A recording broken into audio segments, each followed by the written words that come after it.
Hello friends, engineers platform पे एक बार मैं फिर से आपका स्वागत करता हूं। आज हम जो आईटीआई फिटर ट्रेड स्टूडेंट्स के लिए जो टॉपिक डिस्कस करने वाले हैं वो है वाशर। क्लियर है? वाशर का यूटिलाइजेशन कहाँ पर होता है, कितने प्रकार के होते हैं, वाशर किस मटेरियल का बना होता है, उसकी डेफिनेशन क्या है, ये सब जानकारी आज हम इस वीडियो में हासिल करने वाले हैं। तो सबसे पहले वाशर की परिभाषा की साइड चलते हैं कि वाशर होता कैसा है, दिखता कैसा है, कहाँ पे काम आता है। तो वाशर की परिभाषा से हमें समझ में आता है कि वाशर एक गोल चक्ति जैसा होता है, डिस्क जैसा एक गोल डिस्क होता है जो कि धातु का बना होता है और समटाइम्स प्लास्टिक का भी बना हो सकता है। क्लियर है बात? तो एक गोलाकार डिस्क सी होती है इसके अंदर। क्लियर है बात? उस डिस्क के बीच में या उस चक्ति के बीच में एक छिद्र होता है। उस चक्ति के बीच में क्या होता है? छिद्र होता है।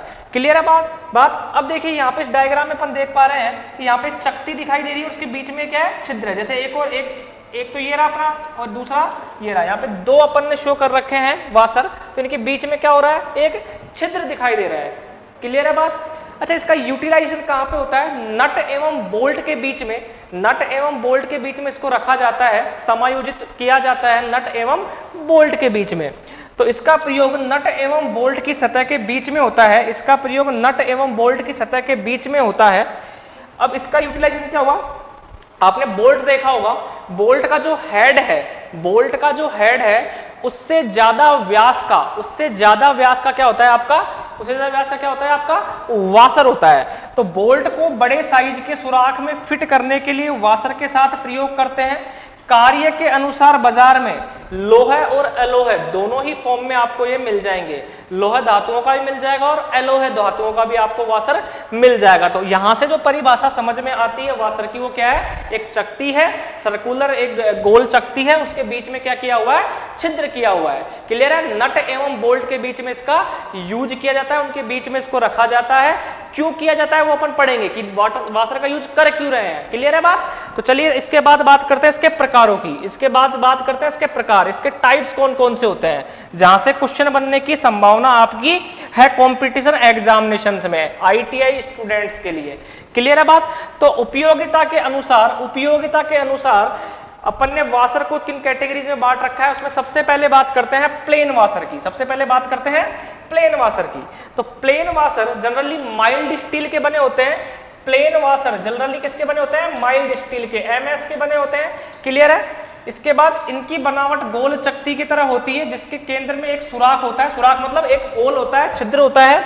इसका व्यास, मोटाई तथा होल का व्यास बोल्ट के व्यास के समानुपाती होते हैं। ये क्वेश्चन पूछा जा सकता है, ये क्वेश्चन आपका इंपॉर्टेंट क्वेश्चन बन सकता है कि आपका जो वाशर है उसका व्यास या इस वाशर में जो छेद हो रहा है उसका व्यास और उसकी मोटाई किस पर डिपेंड करती है? जिस बोल्ट में अपन इसको लगाने वाले हैं उसके व्यास के समानुपाती, उसके प्रोपोर्शनल होती है। प्लेन वाशर भी दो प्रकार के होते हैं, मशीन वाशर और पंच वाशर। प्लेन वाशर में भी दो कैटेगरी है, मशीन वाशर और पंच वाशर। देखिए पंच वाशर तो सीधा पंचिंग ऑपरेशन के थ्रू बना लिया जाता है। एक ब्लैंक लेते हैं, उस ब्लैंक में क्या करते हैं? पंच डालते हैं, वहां से बीच का जो पार्ट होता है वो हट जाता है, छिद्र हो जाता है, तो वहां पे क्या हो गया आपका? पंचवाशर हो गया। जनरली कंस्ट्रक्शनल कामों के लिए, संरचनात्मक निर्माण कार्यों के लिए इसका उपयोग किया जाता है ना। अब बात करते हैं मशीन वाशर की, जो कि मशीनिंग जहां पे मशीन की असेंबली करनी हो कहीं पर, वहां पर इसका यूज किया जाता है। मशीन पार्ट की असेंबली के लिए इसका यूज किया जाता है। इसकी इंपॉर्टेंट बात क्या होती है?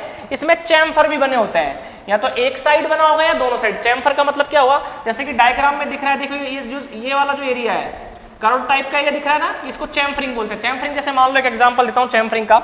मान लो ये एक रेक्टेंगल आपका चतुर्भुज है, इसको आपको इसकी चारों कोनों को चैम्फर बनाना है। चैम्फर बनाने मतलब कर्व बनाना है। तो देखो कैसे बना सकते हैं, इस तरीके से, इसको बोलते हैं चैम्फरिंग। तो यहाँ पे ये चैम्फरिंग दिखाई दे रही है, ठीक है, ये चैम्फरिंग है पूरी। क्लियर है बात? तो आपका जो मशीनी वाशर होगा इसमें क्या होगा? आपका चैम्फरिंग होगा, या तो एक साइड भी हो सकती है और दोनों साइड भी हो सकती है। पर पंच वाशर में आपका चैम्फरिंग नहीं होता है, आपका चैम्फर नहीं होता है। क्लियर है बात? तो अपन ने हमें पढ़ा प्लेन वाशर में दो कैटेगरी, मशीन वाशर और पंच वाशर। डिफरेंस क्या है? सिर्फ और सिर्फ चैम्फर का। जनरल जो आपका प्लेन वाशर है, जब आपका नट और बोल्ट के बीच में प्लेन वाशर को लगाया जाता है तो अब नट और बोल्ट पर जो आपका फोर्स लग रहा है, जो आपका टेंसाइल फोर्स लग रहा है, वो क्या करता है, वाशर उसको डिस्ट्रीब्यूट कर देता है, उसको क्या कर देता है, चारों तरफ बांट देता है। तो टेंसाइल फोर्स को बांटने के लिए, टेंसाइल फोर्स को बांटने के लिए, ठीक है, आपका क्या करते हैं यहाँ पर यूज, प्लेन वाशर यूज करते हैं। नेक्स्ट बात करते हैं second category, spring washer. Spring washer में भी दो कैटेगरी है, स्प्रिंग वाशर में भी दो कैटेगरी है, सिंगल कोयल और डबल कोयल, सिंगल कोयल और डबल कोयल।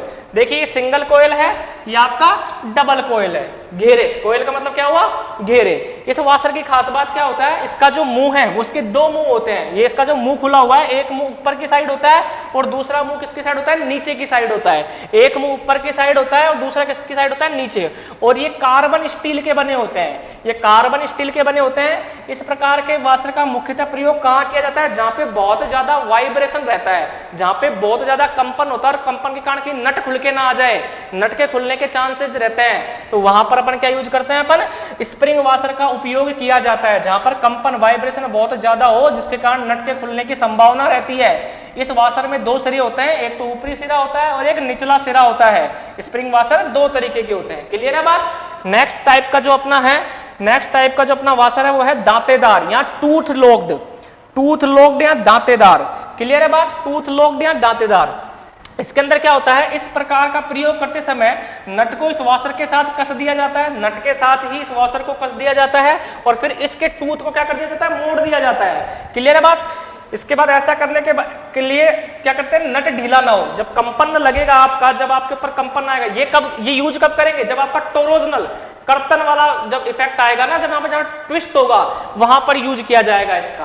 तो ट्विस्ट होगा तो आपका नट खुलने की संभावना रहती है, तो अपन वहां पे कौन सा यूज करते हैं, कौन सा टाइप का वाशर यूज करते हैं, दांतेदार वाशर का यूज किया जाता है, क्लियर है बात। इसके बाद इसको नट को क्या कर दिया जाता है, लॉक कर देता है, इस दांतों को नट के साथ क्या कर दिया जाता है, लॉक कर दिया जाता है, क्लियर है बात। नेक्स्ट टाइप का बात करते हैं अपन, नेक्स्ट टाइप है टैब वाशर। नेक्स्ट टाइप का जो वाशर है वो है टैब वाशर। ये एक वाशर है टैब वाशर, क्लियर है, नट और बोल्ट के बीच में, इसमें देखो इसमें भी वही छिद्र हो रखा है, क्लियर है। जब नट और बोल्ट डाल दिया जाता है, नट और बोल्ट के बीच में इसको डाल दिया जाता है, तो टैब करके इसको दबाकर, प्रेस करके इसको क्या कर दिया जाता है, बंद कर दिया जाता है। ये कहलाता है आपका टैब वाशर। क्या कहलाता है, इसमें एक अथवा दो टैब बने होते हैं नट को कसने के लिए, नट को कसने के लिए, नट को कसने के पश्चात इस टैब को मोड़कर नट को लॉक कर दिया जाता है। और इंपॉर्टेंट क्वेश्चन जो इससे बनकर आ सकता है, किस वाशर को चैम्फर्ड वाशर भी कहते हैं, किस वाशर को चैम्फर्ड वाशर भी कहते हैं, तो उसमें आएगा आपका tab washer. Tab washer, chamfered washer किसे कहा जाता है, क्लियर है बात। सबसे इंपॉर्टेंट क्वेश्चन जो बनकर आता है वो है टैब वाशर, ठीक है। इन वाशरों का प्रयोग, इन वाशरों का प्रयोग नट को लॉक करने के लिए किया जाता है, इन वाशरों का प्रयोग नट को लॉक करने के लिए किया जाता है। तो ये टैब वाशर हो गया। टैब वाशर के बाद चलते हैं टैपर युक्त, टेपर युक्त वाशर।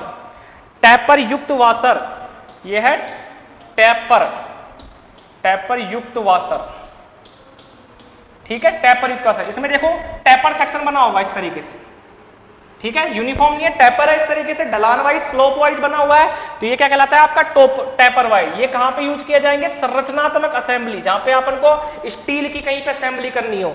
फॉर एग्जांपल मैं बात करूं, कहीं पर इस तरीके का स्ट्रक्चर होता है कि वहां पर किस तरीके का स्लोप टाइप का स्ट्रक्चर बना होता है। जैसे मान लो मैं आप एक आई सेक्शन बनाता हूं आपका,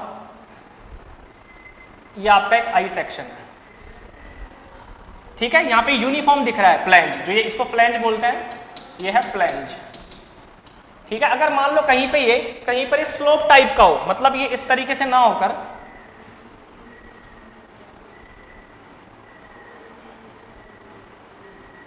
इस तरीके से हो, क्लियर है बात, तो वहां पर किस टाइप का यूज किया जाएगा वाशर, टैपर टाइप का। वहां पर किस टाइप का यूज किया जाएगा, टैपर टाइप का। तो कई स्टील के कंस्ट्रक्शन ऐसे होते हैं जिसमें क्या होता है, स्लोप टाइप का यूज होता है, तो वहां पे क्या यूज करते हैं अपन, टैपर टाइप का वाशर यूज करते हैं, क्लियर है बात। नेक्स्ट बात करते हैं वाशर के उपयोग, वाशर का उपयोग कहां कहां होता है। तो ध्यान दीजिए, सबसे पहले नट को अच्छी तरह पकड़ने के लिए कि नट खुलकर ना भाग जाए, तो अपन इसलिए इसका वाशर का उपयोग करते हैं। दूसरा, वाइब्रेशन व झटकों का असर ना पड़े, वाइब्रेशन और झटकों के जब लोड आएगा तो क्या होगा, वाइब्रेशन भी होगा और झटके भी लगेंगे किस पे, नट पे, तो खुलकर ना भाग जाए। तीसरी बात, नट को कसते समय पार्ट्स की सतह पर नट के द्वारा खरोंच लगने से बचाने के लिए, ठीक है। अगर क्या होगा, अगर अपन वाशर को नहीं लगाएंगे तो जब क्या करेंगे, नट और बोल्ट को कसेंगे तो हो सकता है बोल्ट पर खरोंच आ जाए या नट पर खरोंच आ जाए, तो दोनों को बचाने के लिए क्या करते हैं अपन, वहां पर क्या करते हैं, वाशर लगाते हैं। तीसरा, नट व पार्ट के मध्य का स्पर्श क्षेत्रफल बनाने के लिए, स्पर्श क्षेत्रफल बढ़ाने के लिए क्या होगा, जब अगर अपना नट अपन ने वाशर लगाया तो वाशर का क्या होता है, व्यास ज्यादा होता है किसके, बोल्ट के डायामीटर से। तो क्या होगा, जब आपका फोर्स लगेगा बोल्ट पर या नट पर तो क्या हो जाएगा, डिस्ट्रीब्यूट हो जाएगा वाशर के थ्रू। क्लियर है, तो क्षेत्रफल बढ़ जाता है तो वहां पे लोड आपका डिस्ट्रीब्यूट हो जाता है, बट जाता है। ठीक है, फिटिंग करते समय पार्ट्स का समायोजन करने के लिए, ठीक है, एक दूसरे को बांधने के लिए जब फिटिंग करते हैं तो अपन किसका यूज करते हैं, वाशर जरूर लगाते हैं। तो ये कुछ छोटी छोटी बातें थी वाशर के बारे में, इसमें से कुछ एक आध कभी बार क्वेश्चन आ जाता है, इस इंपॉर्टेंट टॉपिक भी है। तो इसी तरीके से हमारे साथ जुड़े रहिए, ITI फिटर स्टूडेंट्स के लिए हम इसी तरीके से टॉपिक लाते रहेंगे। क्लियर है, थैंक यू सो मच।